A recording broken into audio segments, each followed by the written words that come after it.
दोस्तों नमस्ते। कहते हैं चंपत राय निर्दोष है। कहते हैं चंपत राय बड़े अच्छे हैं और हर कोई संघ या विश्व हिंदू परिषद की तरफ से सामने आता है तो चंपत राय बड़े बेकसूर है, चंपत राय बड़े क्लीन हैं, नीट है, उनके मन में कोई मलिनता नहीं है, यही बातें कहते हैं। मैं भी ये मानने के लिए बाध्य हूं और तैयार भी हूं, दोनों हैं।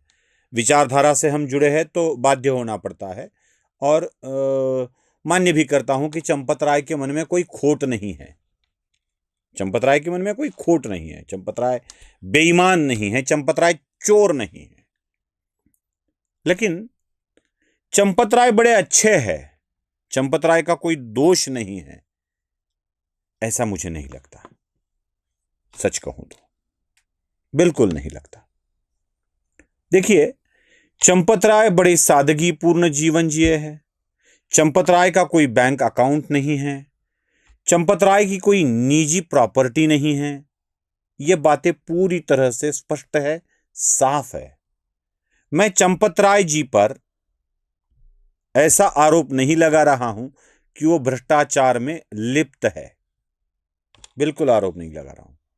और ये डंके की चोट पर कह रहा हूं कि चंपत राय ईमानदार है।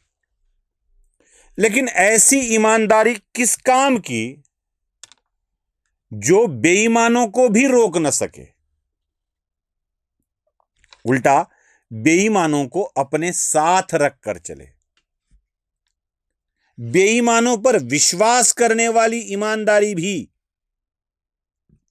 बेईमानी ही होती है और कुछ नहीं होता उसमें। चंपत राय जी राम राज्य के लिए काम करते थे, लेकिन दुर्भाग्यवश, मेरे ये कहते हुए भी मेरी जीवा लड़खड़ा रही है कि चंपत राय जी राम मंदिर के लिए काम करते करते उनके मन में रावण बैठ गया था। रावण क्या होता है?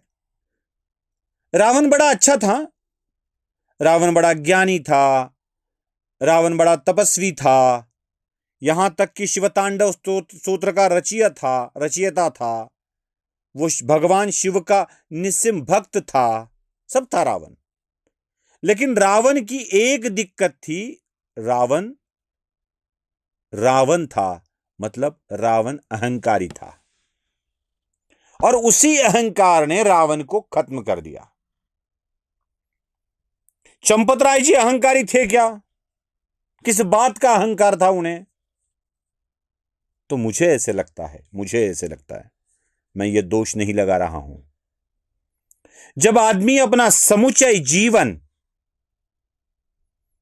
किसी अच्छे कार्य के लिए, धर्म कार्य के लिए, राष्ट्र निर्माण के कार्य के लिए लगा दे प्रचारक के तौर पर, तो मैंने ये सब किया है, मुझे सब कुछ पता है, इसका अहंकार आ जाता है। मैं अकेला सही हूं और बाकी लोग सही नहीं हैं, यह भी अहंकार आ जाता है। जैसे मैं महाराष्ट्र में हमेशा बोलता था कि जो भी कोई अच्छे अधिकारी की बात करता था, वो अच्छे अधिकारी कैसे थे, चाहे वो अपने यहाँ के हमारे क्षेत्र के डिविजनल कमिश्नर रहे हो या तुकाराम मुंडे रहे हो, आज इन दोनों के बारे में, केंद्रेकर और मुंडे, इन दोनों के बारे में मेरा एक नजरिया था कि वो भ्रष्ट नहीं है, बिल्कुल भ्रष्ट नहीं है, गलत नहीं है, लेकिन मैं अकेला सही हूं, बाकी दुनिया गलत है, यह भाव उनके मन में है और यही भाव आपको अहंकारी बना देता है। मैं बहुत देर तक प्रचारक था, मैं समर्पित जीवन जी चुका हूं, तो मैं ठीक कर सकता हूं, बाकियों को अधिकार नहीं है। यह भाव जब मन में आ जाता है तो व्यक्ति अहंकारी हो जाता है। जिन लोगों को मैंने चुना है वो सही है, वो गलत कर ही नहीं सकते। यह भाव जब मन में आ जाता है तो उसे अहंकार कहते हैं। चंपत राय भ्रष्ट नहीं है, लेकिन भ्रष्ट लोगों के आश्रयदाता थे। इसे कैसे भूला जा सकता है? कैसे भूला जा सकता है? चंपत राय जी ने खुद एक खत लिखा है लोगों के नाम, खुद एक खत लिखा है, अनर्गल आरोप लगाए हुए ऐसा कुछ लिखा है। मैं उस खत को पढ़कर दिखाता हूं। ओम चंपत राय की पाती राम भक्तों के नाम। पिछले 7 जून 2026 से श्री राम जन्मभूमि मंदिर परिसर के दान पात्र की गणना के समय की गई चोरी के संबंध में अनेक प्रकार की चर्चाएं चल रही है। व्यक्तिगत मेरे ऊपर अनेकों ने अनर्गल आरोप लगाए हैं। मैंने मौन धारण कर लिया है। मंदिर ट्रस्ट की 6 जुलाई को संपन्न बैठक में एसआईटी की प्राथमिक रिपोर्ट प्रस्तुत की गई। यह रिपोर्ट अब सार्वजनिक हो चुकी है। यद्यपि यह परम गोपनीय थी, आप सभी को आश्वस्त करता हूं कि एसआईटी के अंतिम रिपोर्ट आने के बाद फैलाए जा रहे सभी बिंदुओं पर अपना उत्तर क्रमानुसार दूंगा। सभी सत्य सामने आ जाएगा। मैं वर्ष अक्टूबर 1991 से अयोध्या में भेजा गया संगठन द्वारा मेरा प्रचारक जीवन 45 वर्ष से जहां जहां मैं रहा खुली पुस्तक के समान है। सभी को आदरपूर्वक नमन। चंपत राय 10 जुलाई 2026 अयोध्या। सुना? अब चंपत राय जी, उस खत को मैंने दिखाया भी है आपको। चंपत राय जी इतने प्रामाणिक है तो वह इतना भी कह सकते थे कि मेरे ऊपर लगाए गए आरोप बेबुनियाद है और इसका स्पष्टीकरण मैं जरूर दूंगा, क्योंकि देना तो पड़ेगा ना, स्पष्टीकरण तो देना पड़ेगा चंपत राय जी। क्यों देना पड़ेगा? क्योंकि लोगों ने आपके ऊपर नहीं, राम मंदिर के ऊपर विश्वास रखा था। आपको ट्रस्टी के प्रमुख के तौर पर नियुक्त किया था। अगर आप फिर भी अपने समर्पित जीवन की दुहाई देते हुए ये बात कर रहे हैं ना, तो उसे अहंकार माना जाता है। अहंकार माना जाता है। जरा इसे ठीक तरह से समझ लीजिएगा। और मेरे परिवार को मैं सलाह तो नहीं दूंगा, मैं उस क्षमता का भी नहीं हूं, लेकिन चंपत राय जी उस पद के लिए अक्षम थे। चंपत राय जी उस पद के लिए अयोग्य थे, ऐसा मेरा मानना है। बस उनके समर्पण भाव को देखते हुए ऐसे पद पर रखा गया उन्हें। आर्थिक विषयों की लोग गड़बड़ी कर सके, ऐसे पद पर रखा गया और गड़बड़ हो जाती है।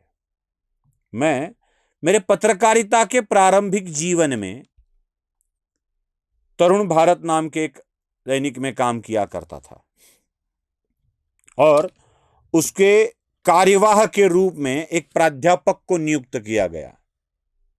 चूंकि तब मैं छोटा था और लोगों को पूछा कि इन महाशय, प्राध्यापक महाशय को, जिन्होंने आज तक किसी अखबार के दफ्तर में कदम भी नहीं रखा है, उनको क्यों नियुक्त किया गया? तो तरुण भारत चलाने वाले लोगों की तरफ से रिप्लाई था, उनके घर में 5 अखबार आते हैं, इसलिए वो अखबारों के अभ्यासक है। अरे भाई, अखबार पढ़ना और अखबार का व्यवस्थापन संभालना दोनों चीजें अलग है। परिणाम, तरुण भारत की नैया डूब गई, कर्जा बढ़ता गया और व्यवहार भी ठीक तरह से नहीं चला। वो प्राध्यापक महोदय बड़े अच्छे थे, वो करप्ट नहीं थे, लेकिन अखबार चलाने का ज्ञान कहां था उनके पास? और जिसका ज्ञान नहीं होता है उसको चलाने के लिए बैठो। ड्राइवर आप नहीं हो, सीखे नहीं हो, हां भले ही आप दारू ना पीते हो, नहीं मैं ड्राइविंग करते वक्त दारू नहीं पीता, ये मेरी योग्यता है, लेकिन ड्राइविंग कहां आती है? गाड़ी चलाने का अनुभव कहां है? दारू नहीं पीता, इसके कारण मुझे ड्राइविंग सीट पर बिठाया गया, तो दारू पीऊं या न पीऊं, गाड़ी में बैठे लोगों की जान का खतरा तो होता ही है और गाड़ी भी टूट जाती है।